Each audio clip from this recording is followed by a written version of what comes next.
Okay, on this video, you will learn about how to grow deposits without cannibalizing existing low-cost deposits. And I'll talk to you about what's going on in a minute. But before I forget, if you're serious about growing deposits, you may want to check out a webinar that I put together for you by typing go to bankwebinar.com. Okay, so let's get started.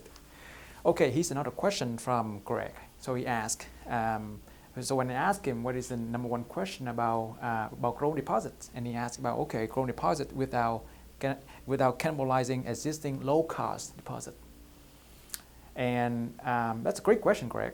And I thought about that. So once again, this all relates to the market trend that I talked about earlier. So for the market right now, they shows that banks are willing to pay high interest rate to attract more deposits. So this is the screenshot that I took from bankrate.com to show that just a lot of options, like in this case 9 best money market accounts in August that for banks willing to pay high rate to attract more deposits. Like I said, you have only two options. Option number one is to really join the race, join the pack, to join into the bandwagon of banks offering high interest rate to attract more new accounts and grow your deposit. And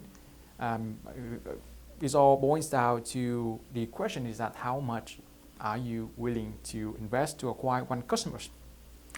So what I found out is this. I just picked one of the fintech bank that paying about 2.57% APY and try to analyze what is the economics behind paying with a very high interest rate. Okay, so here's what I found out. So let's go with one example, shall we? So this case, and we'll talk about a deposit of $10,000 at 2.57%.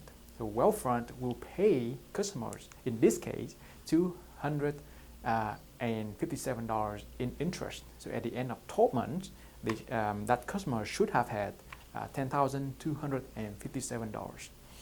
Now what that means is Wealthfront pays $257 in interest, and what happened is that since Wealthfront is not a bank, it's just a fintech company, and there are lots of banks that are struggling to get deposit.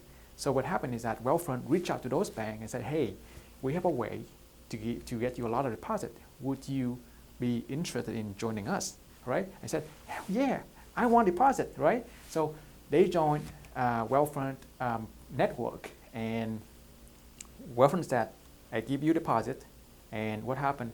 So what happened is that I said, great. Those partner bank will pay Wealthfront about 2% in interest rate because Wealthfront is bringing deposit to them, right? So as a result, in this case of $10,000, those partner bank will pay Wealthfront $200. So in the end, Wealthfront is only responsible for $57 or 57 basis points. So that is exactly the cost to acquire one customers. Now, if you know or figure out, your back end product, if you were to pay $257 in interest to attract that customers, how can you get back $257 during the next 12 months, right? Without not breaking even, you want to get more deposit, get more profits. So what are some of the products and services that you want to upsell and cross-sell to them in order to get back that $257? There's another option that you can do besides joining the pack, right? Now, before going further, if you are serious about growing deposit, you may want to check out a webinar that I put together by typing go to bankwebinar.com. Okay, you can create new offers. Now, you can architect new offer without offering a high interest rate account like what Wealthfront did, right? Because there are many or multiple products that you can use to increase deposit, such as we're talking about how about health saving account, how about treasury management account, how about wealth management account. So those are the products that you can use to increase deposit. And as a matter of fact, we help our client run run online advertising campaigns to grow deposit in these areas. For example, in the wealth management areas, all right? And same thing, the trust, we use the trust to help them increase more deposit with the wealth management. And what else we got?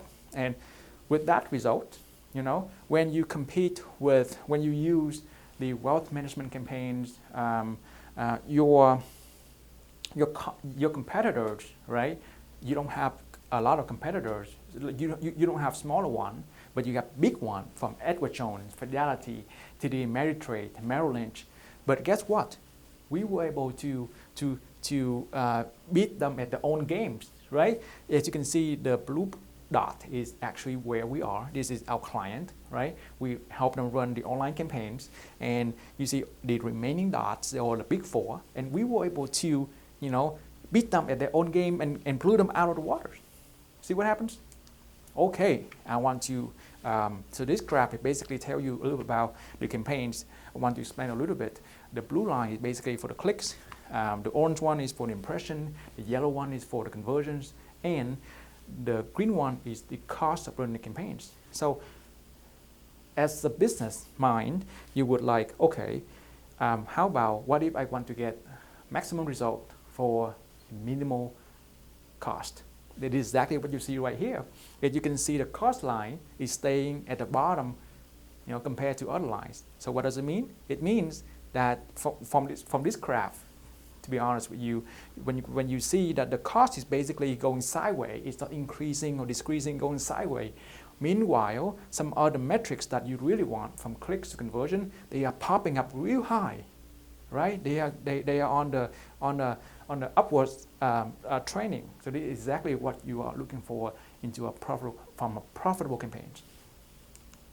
And this is exactly the same blueprint that we use to help our client increase deposit by not using high rates and stuff. And as you can see, we achieved over 4,000% up to $2.9 million in just 90 days. So once again, if you're interested into growing deposit, you can check out a webinar that I put together for you. The same strategy, the entire strategy that one community banks grew deposit to $2.9 million in just 90 days. And you can type in to go to bankwebinar.com to check out the thing that we talk about.